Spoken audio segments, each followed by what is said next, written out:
Hello students, welcome back once again. Trigonometry series में आज मैं आपको कुछ क्वेश्चंस कराने जा रही हूँ। इन सब की वैल्यूज़ फाइंड आउट करना मैंने सिखा दिया था कि साइन 60, कोस 30 या फिर 45 पे जो वैल्यूज़ होते हैं वो क्या होते हैं। आज हम इसको अप्लाई करेंगे। जैसे दो क्वेश्चन मैंने लिया है। फर्स्ट क्वेश्चन है आपका कि find out the value of sine 60 cos 30 plus sign 30 कोस 60। हमें इनकी वैल्यू फाइंड आउट करना है। और सेकंड क्वेश्चन है आपका 2 tan square 45 degree plus cos 30 minus sine square 60 degree. इनकी हमको वैल्यू फाइंड आउट करनी है। कैसे करेंगे, देखिए सॉल्यूशन। सबसे पहले आप साइन 60 की वैल्यू बताएंगे कितना होता है।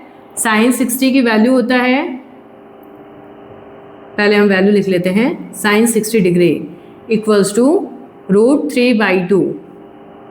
ये वैल्यूज आपको कंठस्थ होनी चाहिए, तभी आप क्वेश्चन को बहुत इजीली फटाफट कर पाएंगे। फिर नेक्स्ट है कोस 30 डिग्री। कोस 30 डिग्री की वैल्यू कितनी होती है, ये भी होती है √3/2।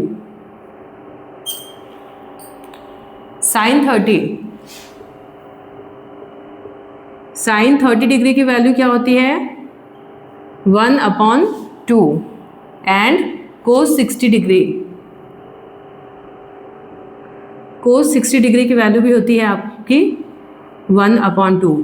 आपको यहाँ पे थोड़ा सा ये दिख रहा होगा कि दोनों वैल्यू सेम कैसे है। अगर आपने कभी टेबल देखा होगा ट्रिग्नोमेट्री का, ट्रिग्नोमेट्री के जो रेशियोज होते हैं तो उस पर ये जो साइन और कोस के जो एंगल होते हैं मतलब अपोजिट डायरेक्शन में चलते हैं। जैसे आपका ये एंगल है 0 डिग्री, फिर 30 डिग्री, फिर 45 डिग्री, उसके बाद से 60 डिग्री एंड देन 90 डिग्री। आप यहाँ पे नोटिस करेंगे साइन 0 जो होता है वो 0 होता है, 30 होता है 1/2, 45 आपका होता है 1/√2, 60 होता है √3/2 एंड 90 होता है 1। 90 डिग्री आप क्या होता है 1। अब कोस की वैल्यू आप देखेंगे, या तो फिर आप लर्न कीजिए या फिर इधर से उल्टा लिख दीजिए। ये 1 है, यहाँ 1 लिख दीजिए आप। √3/2 है, √3/2 लिख दीजिए। ये सेम होगा 1/√2, इधर 1/2 एंड इधर 0। तो आप ये देखेंगे कि साइन और कोस जो होते हैं इनकी वैल्यूज एक तरीके से, मतलब ये आपका लर्न करने का ट्रिक आप मान सकते हैं। 0 पे अगर ये 0 है तो यहाँ पे क्या हो जाएगा, 1 हो जाएगा। साइन की वैल्यू जो है आप अगर अपोजिट डायरेक्शन से लिख देते हैं तो ये आपका वैल्यू हो जाएगा। ठीक है, तो आप यहाँ से वैल्यू पुट करेंगे। ये वैल्यूज है सारे इस क्वेश्चन में पुट करेंगे। साइन 60 की वैल्यू क्या लिखेंगे आप, √3/2 मल्टीप्लाई कोस 30, ये भी क्या है आपका √3/2, देन प्लस साइन 30 की वैल्यू कितनी है 1/2 मल्टीप्लाई कोस 60 की वैल्यू क्या है 1/2। चलिए सॉल्व करेंगे हम। √3 को √3 से मल्टीप्लाई करते हैं तो क्या होता है 3, स्क्वायर रूट हट जाता है। 2 × 2 4 प्लस 1 को 1 से मल्टीप्लाई करेंगे 1, 2 2 जा 4। एलसीएम लेंगे, 4 और 4 का एलसीएम क्या होगा 4 होगा। 4 की टेबल में 4 1 टाइम आता है। 1 को 3 से मल्टीप्लाई करेंगे 3 1 जा 3 प्लस अगेन सेम 4 की टेबल में 4 1 बार, 1 को 1 से मल्टीप्लाई करेंगे 1, 3 + 1 4, 4/4, 4 से 4 कैंसिल, आंसर आपका क्या होगा 1। ओके, सेकंड क्वेश्चन है हमारा,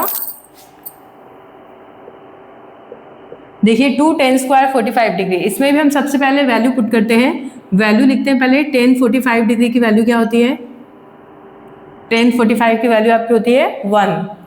कोस 30 मैंने अभी बताया था आपको √3/2 होता है। साइन 60 की वैल्यू क्या होता है, ये रहा √3/2। चलिए वैल्यू पुट कर दीजिए।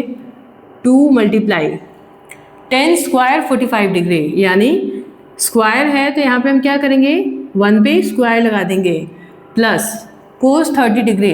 कोस 30 डिग्री की वैल्यू है आपके पास √3/2। ओके, तो यहाँ आप क्या लिखेंगे √3/2 माइनस साइन स्क्वायर 60 डिग्री। पहले साइन 60 की वैल्यू देखिए आपकी क्या है √3/2। ओके, और फिर उसके बाद से क्या कह रहा है इसका स्क्वायर, ये हो गया आपका इसका स्क्वायर। वैल्यू पुट कर दीजिए, सॉल्व कीजिए। 1 का स्क्वायर 1, 2 से मल्टीप्लाई करेंगे 2 1 जा 2, प्लस ये हो गया आपका √3/2 माइनस √3 का स्क्वायर क्या होगा 3/2 का स्क्वायर 4। सॉल्व कीजिए इसको और एलसीएम ले लेंगे आप 2 1 4, इनका एलसीएम क्या हो जाएगा आपका 4। 1 की टेबल में 4, 4 टाइम्स 4 2 जा 8, प्लस 2 की टेबल में 4 2 टाइम्स, इधर क्या हो जाएगा आपका 2√3, माइनस 4 की टेबल में 4 1 टाइम, 1 को 3 से मल्टीप्लाई करेंगे तो ये आएगा 3। 8 माइनस 3 क्या हो जाएगा आपका 5, प्लस 2√3/4, ये होगा इसका सॉल्यूशन। आई होप आपको ये दोनों क्वेश्चन समझ आए होंगे और इसके और एग्जाम्पल्स हम नेक्स्ट वीडियो में करेंगे। Thank you.